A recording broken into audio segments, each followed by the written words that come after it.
Emily Stanton was the kind of wife everyone envied, poised, devoted, endlessly admired, but behind her glowing blog posts and picture-perfect family portraits was a secret that would lead her to conspire with a man she had never met in real life. And Richard Stanton, the hard-working husband she once adored, would unknowingly become the target of a murder plan sparked not by hatred, but by a message sent online. What began as a digital affair quickly unraveled into a chilling crime, revealing just how deadly love can become when it's built on lies and coded messages. Emily Stanton was the kind of woman who made people believe in perfection. Her life appeared to be a magazine spread come to life. Every corner of her home was curated. Every meal she served looked like it belonged in a cookbook, and her family portraits beamed with practiced harmony. She lived in the suburban neighborhood of Coral Grove, a place where lawns were trimmed like military cuts and neighbors exchanged polite nods while walking their dogs. Emily didn't just fit in, she elevated the image of suburban success. Her blog, The Stanton Way, had thousands of readers who eagerly followed her posts about parenting tips, organizing hacks, and reflections on balancing work and marriage. She had built an audience on optimism, discipline, and inspiration. Her husband, Richard Stanton, was a senior consultant for a multinational firm. He was gone frequently, often flying cross-country for meetings and conferences. But when he was home, he played the role of the attentive father and doting husband. Their children, Matthew and Lily, were excelling in school and sports. The Stanton family, at least from the outside, was one of those rare examples of people who seemingly had it all and knew how to manage it. Behind their white picket fence, the narrative was tidy. Emily was admired, envied, and copied. But within the silence of her immaculately decorated home, the story was unraveling. Emily had grown tired of the routine that others saw as ideal. Her days were filled with responsibilities that left her emotionally drained. She got up before sunrise to prep lunchboxes, cleaned while the house was empty, then spent hours crafting blog posts with smiling photos and sincere captions. Most nights, she lay in bed beside a man whose face glowed from his laptop screen, both of them existing in the same space but speaking different languages. Richard's work consumed him. He didn't notice when she stopped talking during dinner, when her eyes avoided his, when she started staying up late for no reason. Loneliness is subtle. It doesn't announce itself with fanfare, it drips slowly, soaking into the walls of a life until everything feels damp and cold. Emily wasn't the type to complain. She internalized the pressure, kept up the show, and convinced herself that this was just a phase. Marriage had its seasons, but the ache never faded. It was always there, right beneath her ribs, like an echo she couldn't silence. Her blog remained cheerful. Her photos were always well lit. But in between the lines of recipes and family routines, there were traces of something else. Posts about rediscovering yourself, notes on reclaiming joy. Her readers praised her honesty, calling her relatable and brave, unaware that each post was a coded cry for something she couldn't name. Then came a comment that would change everything. It was left on a post about emotional burnout. "You're not alone," it read. Just a simple sentence. The account had no photo, no identifying information, just the name Jay. She ignored it at first. But a few days later, he messaged her privately, complimenting her strength and empathy. He said he'd been reading her blog for months, that he could tell she was more than what people saw. Emily didn't respond immediately, but the message lingered in her mind. It wasn't romantic, it was attentive, genuine, something she hadn't felt in a long time. She eventually replied, cautiously. Jay responded with warmth, asking questions about her writing, her thoughts, her dreams. Their exchange grew steadily, morphing from casual appreciation to something far more personal. Jay said he was divorced, a graphic designer who worked remotely and spent most of his time alone. He described long days filled with creative work and evenings walking through quiet neighborhoods thinking about life. He painted himself as introspective and emotionally aware. He praised her writing, called her intuitive, told her she reminded him of someone he once knew and lost. Emily tried to keep the conversation light, but Jay made her feel like she mattered. He noticed the things Richard never did: her tone, her pauses, her subtle shifts in energy. She found herself waiting for his messages, composing replies in her head, and smiling at her screen late into the night. What began as an escape quickly turned into a lifeline. The secrecy was thrilling. She created a second email address, downloaded messaging apps with disappearing chat features, and began protecting her phone like a vault. She told herself it was harmless, just words, just feelings, but it was more than that. She wasn't just talking to Jay, she was becoming someone else. Someone freer, lighter, seen. Weeks passed, and Jay's influence deepened. He encouraged her to think beyond the roles she had boxed herself into. He told her she deserved more than silent dinners and overlooked efforts. His messages were wrapped in sympathy, but they carried a dangerous undercurrent. He planted the idea that happiness required sacrifice, that maybe some things and people had to be left behind. Emily didn't talk to anyone about Jay, not her closest friend, not her therapist, not even herself out loud. She knew the line she was walking was thin, but the thought of turning back felt unbearable. Her days began with school drop-offs and ended with encrypted conversations about dreams, regrets, and what-ifs. Jay hinted that he would come visit. He lived just a few towns over, he said. The idea made her heart race with a cocktail of fear and desire. She started paying more attention to her appearance, choosing outfits with more care, brushing her hair a little slower. The energy she once poured into perfecting the image of her family was now redirected into maintaining her new secret world. The divide between who she was and who she pretended to be widened with every message. And still, the outside world saw only the same Emily, organized, gracious, loving. The kind of wife who planned anniversary dinners even when her husband forgot the date. The kind of mother who packed heart-shaped sandwiches and left notes in her children's lunchboxes. The kind of woman who hosted holiday parties with coordinated centerpieces and gluten-free options. No one knew that behind that perfectly arranged smile was a woman slipping deeper into a relationship that existed entirely in pixels. A relationship that would eventually lead her to make a decision she couldn't undo. A decision that would turn her from an icon of domestic bliss into the center of a nightmare no one saw coming. The messages between Emily and Jay intensified with every passing day. What started as thoughtful compliments and supportive words soon evolved into a digital intimacy that filled the emotional vacuum in her life. Emily had never imagined herself capable of betrayal, but the emotional bond she formed with Jay didn't feel like infidelity, it felt like survival. Each message soothed the ache that Richard had long ignored. Jay seemed to understand her without explanation, offering not just validation but devotion. She began organizing her day around their conversations. Mornings were for the kids and housework, afternoons for blog management, and evenings for Jay. Sometimes their chats stretched into the early hours of the morning. Jay became the constant in her life, dependable, attentive, always saying the right thing. He asked about her childhood, her fears, her dreams left unexplored. Emily shared pieces of herself she hadn't spoken aloud in years. He responded with admiration and empathy, always knowing exactly what to say. He was careful with his details. He said he was divorced, childless, and working as a freelance designer. He lived alone in a quiet neighborhood, working on creative projects by day and journaling by night. He described himself as someone who had loved deeply and lost unfairly, someone who craved a meaningful connection again. His vulnerability made her trust him more. He told her he had no one else he talked to the way he talked to her. She was special to him, the only one who understood. As the emotional connection deepened, Emily started taking small risks. She sent pictures not revealing but personal photos of her garden, the sunset from her porch, the latte she made that morning. Jay returned the favor, sending what he claimed were snapshots from his walks or his home office. They played a game of digital intimacy, building a false sense of closeness without ever being in the same room. The thrill of secrecy became addictive.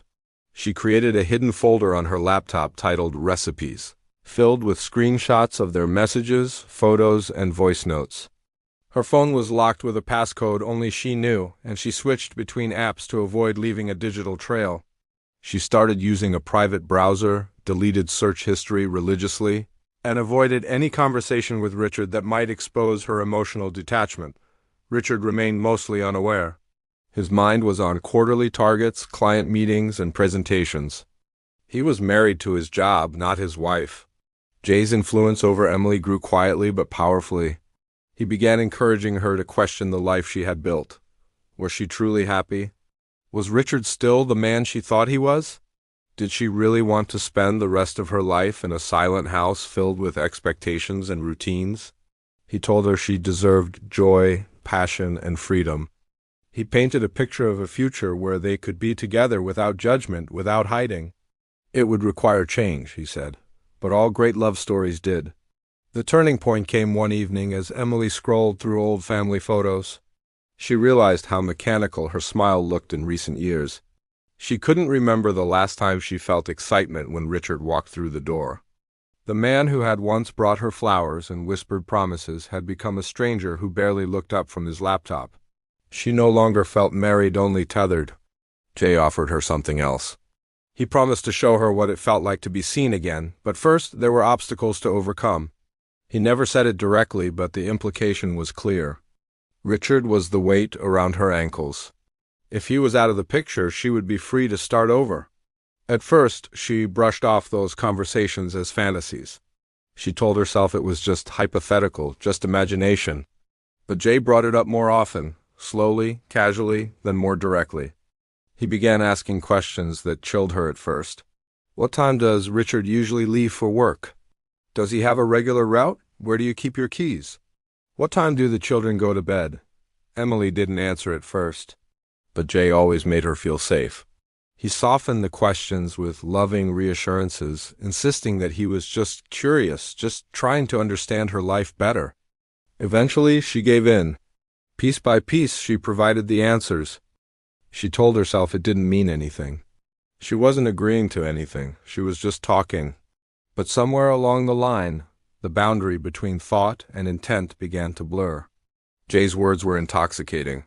He told her that they were meant for each other, that people like Richard never changed, that her happiness depended on one decision. The logic began to take root. If she ever wanted a chance at a real life with Jay, she needed to make a choice. Emily began preparing quietly and methodically. She rented a storage unit under a different name and stored a few boxes with clothes, cash, and a burner phone Jay had instructed her to purchase. She said it was just in case, for emergencies. Jay told her it was smart, that it showed she was serious.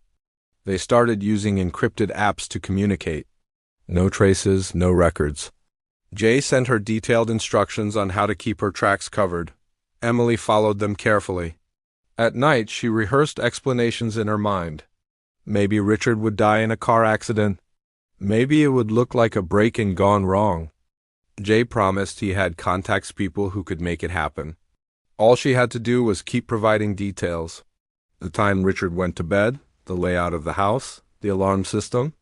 She documented everything and sent it to Jay in coded messages. Each file was labeled as something ordinary: grocery list, chores, budget plan. By now, she was living in two worlds. In one, she was a mother making waffles and volunteering at the school fundraiser. In the other, she was orchestrating her husband's removal with a man she had never touched.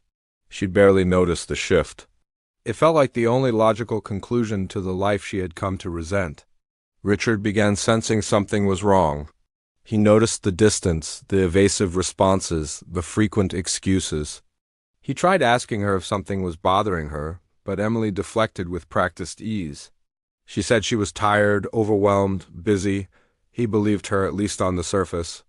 But when he noticed financial inconsistencies and saw strange app icons on her phone, his suspicions grew. He began quietly checking her browsing history and monitoring account activity. What he found disturbed him, but he didn't confront her immediately. Emily, meanwhile, was preparing for the next step. Jay told her they were close. That everything was almost ready, that he was coming soon. He told her to stay calm, act normal, and trust him. He promised her that the life she wanted was finally within reach. Emily believed him. And as the days grew shorter, her decisions grew darker. What had started as emotional escape had turned into a dangerous plan, one that would soon reach a point of no return. Emily's life became a delicate performance, every moment a calculated act to maintain the illusion of normalcy. To the outside world, she was still the same devoted wife and mother, balancing school drop-offs, blog updates, and community events with practiced ease. But beneath the surface, she was spiraling further into secrecy. Her mind no longer focused on PTA meetings or recipe posts. It revolved entirely around Jay and the invisible timeline he promised would set her free. Their encrypted conversations continued daily, filled with coded instructions, reassurance, and eerie confidence. Jay never expressed doubt. He told her they were on track, that he had handled situations like this before, that she needed to be patient just a little longer. Emily grew increasingly paranoid. She started double-checking the locks on her phone, erasing every message the moment it was read. She deleted entire folders, ran VPNs, and avoided anything that could be traced back to her. She changed the way she typed, avoided using familiar phrases, and kept her burner phone wrapped in aluminum foil when not in use. Another one of JS tips. In the beginning, she had felt like an accomplice in something mysterious and thrilling. But now she felt hunted by her own choices. The atmosphere in the Stanton home shifted. Richard, once oblivious, had grown quieter, more observant. He watched Emily closely, unsure of what he was seeing.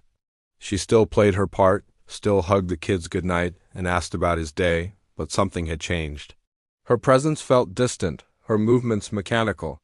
He began looking through their shared bank statements and noticed several cash withdrawals over the course of 2 months, small amounts.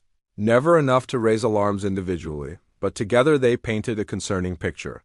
He checked their joint calendar and realized there were entire afternoons she hadn't accounted for. Business errands, she claimed. Blog collaborations, she said. But something didn't add up. Richard started taking screenshots of things he found: odd file names, strange contacts in her phone, receipts that didn't align with her stories. He didn't confront her yet. Instead, he began documenting everything quietly. He wasn't sure what he was dealing with, but he sensed it was bigger than marital distance. Emily, on the other hand, felt the pressure mounting. Jay had become more direct in his communication, asking for details with chilling precision. He wanted photos, clear ones of the bedroom, the alarm keypad, and the route Richard usually took when returning from the airport. Emily hesitated at first, but eventually complied. She justified it by telling herself it was all part of the plan, and the plan led to a better life. One night, she stood in the hallway of their home with her phone camera aimed at the entrance, capturing the deadbolt and lock system. Her hands trembled as she uploaded the images, renamed them innocuously, and sent them through the secure app. Jay replied with a simple message: "Perfect. It's almost time."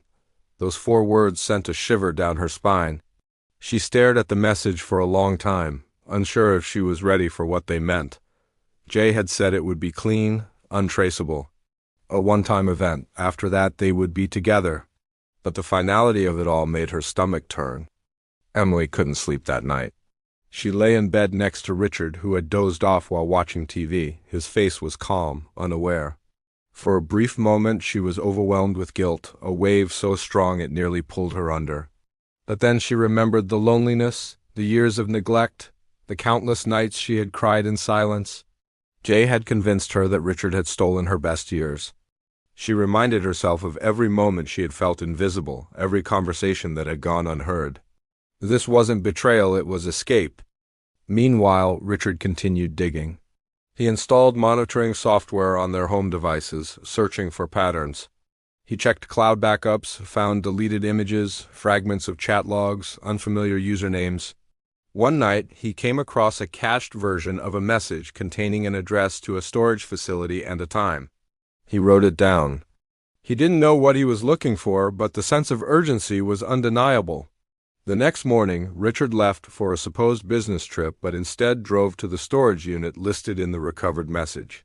Using a copy of the facility map and a bolt cutter he had brought in the trunk, he found the unit registered under a different name, Rachel Evans, a name Emily had used in college. Inside, he discovered plastic bins filled with clothes, cash, printed maps, and an envelope labeled AFTA. The contents made his blood run cold. There were printed screenshots of messages from someone named Jay, detailed notes about his habits and routines, even a basic floor plan of their home. Richard realized that this wasn't a simple affair or a breakdown, it was something far more sinister. He drove home in silence, thoughts racing, trying to mask the shock that had taken hold of him. He needed to stay calm, to not alert Emily to what he had found.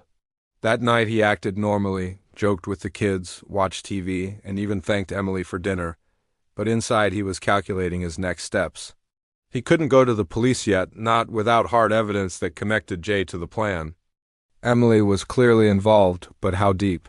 Was she being manipulated, or was she the mastermind? That same night, Emily received a new message from Jay. It read, "He'll be home Thursday night, that's when it happens. Be ready." There was no room for misinterpretation. Jay had picked the date. He was coming. Emily's heart pounded in her chest. She stared at the screen, unable to move. This was no longer theoretical. She had run out of time to second-guess anything. She cleared her messages, buried her burner phone in the backyard temporarily, and took a deep breath. Just 3 days. Each day after that moved with excruciating slowness. Emily operated like a machine, waking, dressing the children, cooking, cleaning, pretending. Richard watched her every move while preparing his own plan. On the surface, everything seemed normal. But underneath, 2 people were waiting for the same night, one to survive it, the other to end it. Neither knew exactly how it would unfold. The countdown had begun. Thursday arrived with deceptive calm. The sun rose over Coral Grove like it did every day, casting soft light over manicured lawns and picket fences. For most, it was just another weekday. But in the Stanton house, it marked the end of a countdown that had been ticking silently for weeks. Emily moved through her morning routine with robotic precision, packing lunches, straightening cushions, loading the dishwasher, while her mind buzzed with the weight of what was about to unfold. Jay had confirmed the night before. Everything was in place. All she had to do was keep things as normal as possible. No questions, no mistakes. Richard, too, had begun the day early. He had arranged for the kids to sleep at a friend's house that evening under the guise of a school sleepover. Emily hadn't objected. In fact, she had seemed relieved. He had already given the police a tip, carefully worded but specific enough to warrant quiet surveillance. A detective named Calloway had agreed to monitor the situation discreetly. Richard had asked for one night, one window, to gather undeniable proof before it was too late. By late afternoon, Emily had prepared Richard's favorite dinner.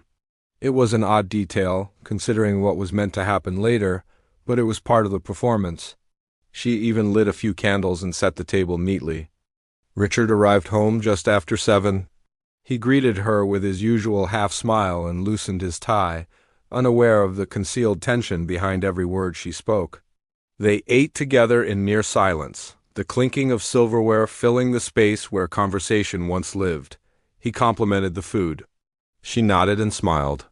Their eyes rarely met. After dinner, Richard poured himself a glass of scotch and settled into the living room, pretending to scroll through emails. Emily washed dishes with trembling hands. She dried them slowly, checking the clock repeatedly.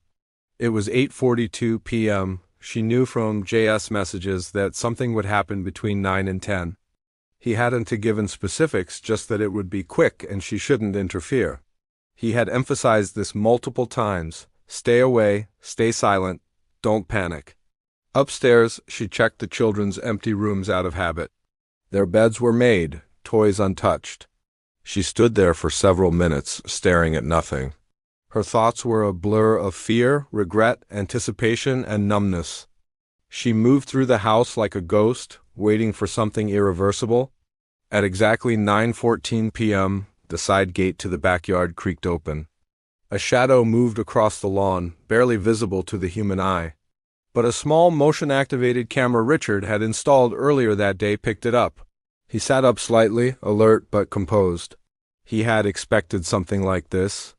He quietly opened the app on his phone, capped the screen twice, and watched as the figure neared the back door. The intruder wore dark clothes and a ski mask. Gloved hands moved deliberately. He seemed to know where he was going. Emily remained in the kitchen, pretending to organize a drawer. Her heart pounded so loudly she thought it might echo off the walls. She knew this was it. Every moment that passed brought her closer to a version of life she could no longer predict. Her phone buzzed with a notification from Jay. Almost done. Richard stood slowly and walked to the hallway, gripping the edge of the stair rail. Just before the intruder could enter through the back, two unmarked police officers who had been stationed quietly at the edge of the property rushed in. The figure attempted to flee, but within seconds he was tackled to the ground.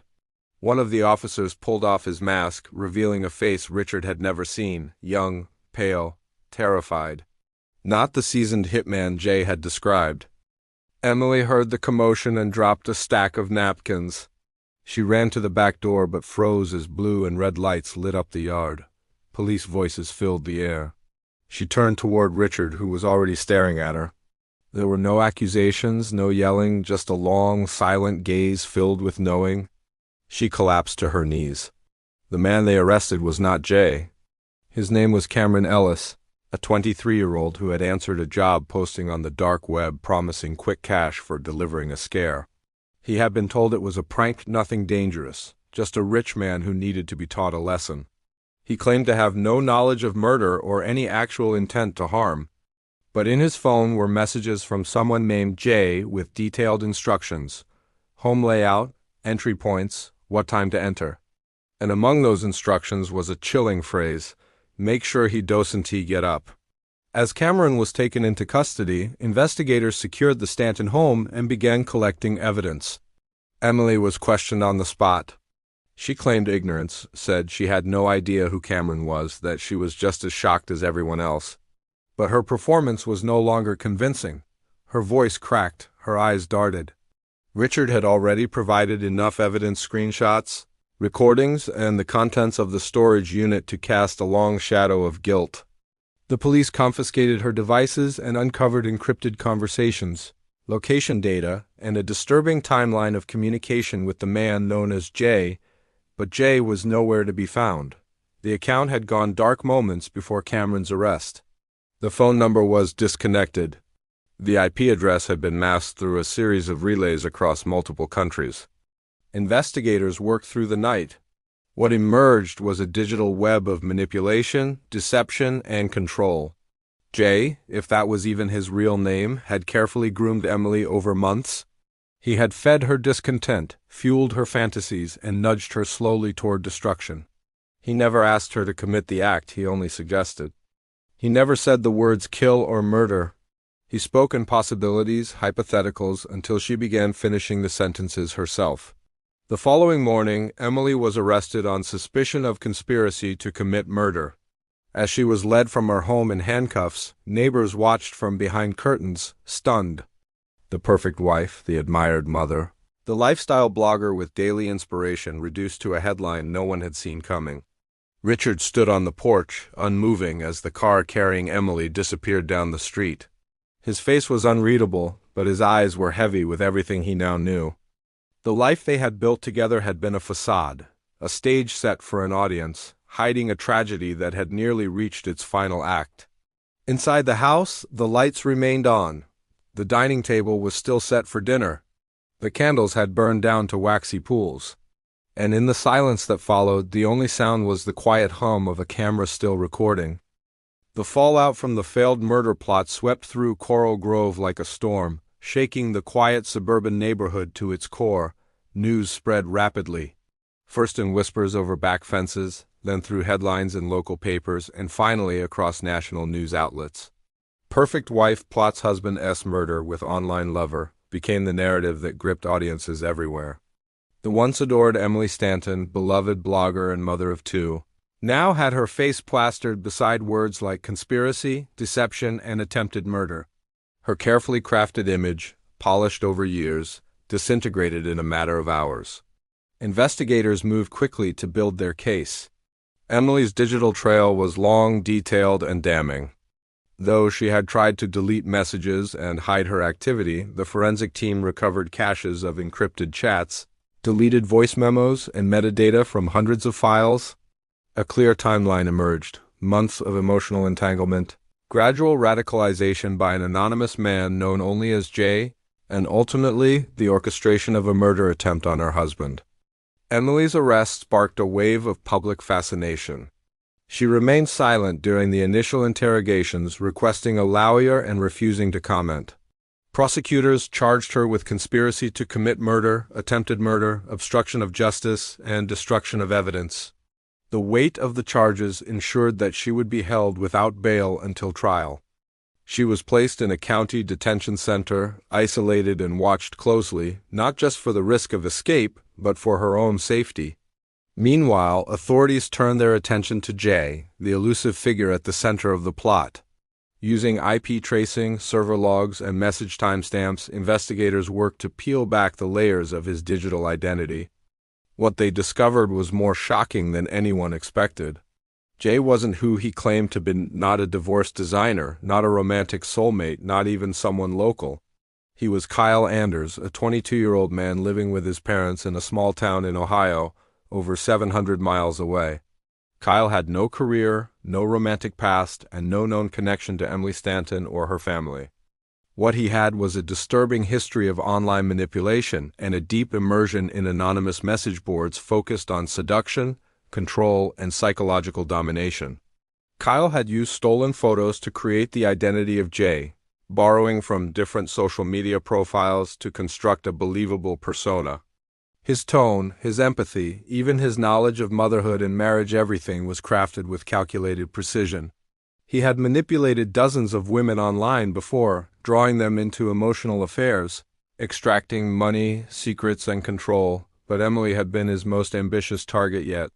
Her vulnerability, intelligence, and access to resources made her perfect. And once she began to trust him, he escalated the fantasy into something far darker. By the time Kyle realized that Emily had been arrested, he had already begun covering his tracks.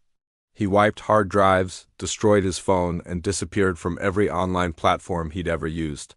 But the police were closing in. Digital evidence from Emily's phone matched several encrypted messages Kyle had sent to other women in the past, some of whom came forward once the news broke. He was arrested quietly at his family's home 2 weeks after Emily's arraignment. Inside his room, authorities found journals, burner phones, and handwritten scripts of conversations he had rehearsed for different personas. The courtroom was filled to capacity on the first day of Emily's trial.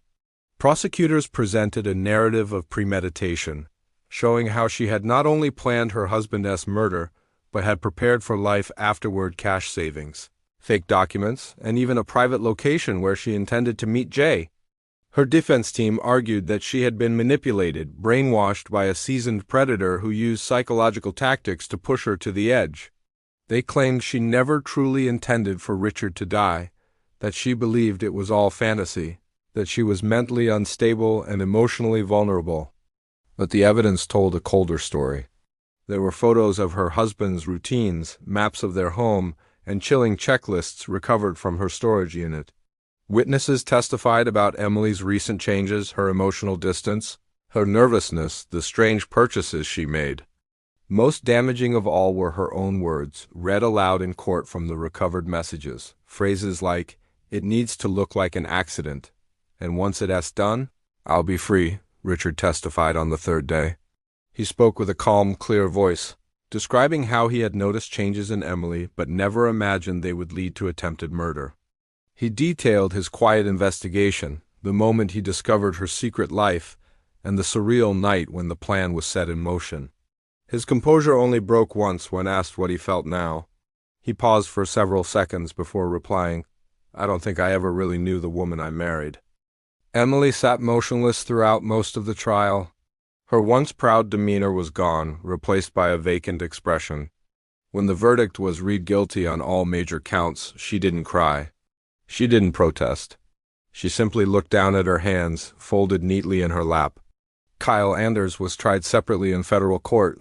He was charged with multiple counts of conspiracy, wire fraud, identity theft, and attempted murder. His defense leaned on mental illness and digital addiction, but the court was unmoved. He was sentenced to 35 years without the possibility of parole. Emily received 25 years, with eligibility for release after 18. Both sentences sent a strong message about the dangers of online manipulation and digital crime.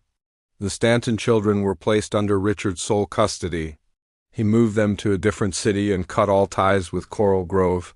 He closed Emily's blog, sold the house, and refused all interview requests. His only public statement came in a short written note: "We are healing, privately." The story faded from headlines over time, but its shadow lingered in online forums, true crime podcasts, and Netflix docuseries pitches. It became a cautionary tale about the illusions of the digital world, a world where trust can be engineered, love can be simulated, and murder can be born in pixels. In the end, Emily was not the villain people had expected. Nor was she the victim she tried to become. She was something in between, a woman whose longing for connection collided with the darkest corners of the internet, and who, in chasing escape, found ruin. Jay was never real, but the consequences were. The perfect wife had vanished, replaced by a stranger in orange, alone in a prison cell, clinging to the memory of a man who never existed.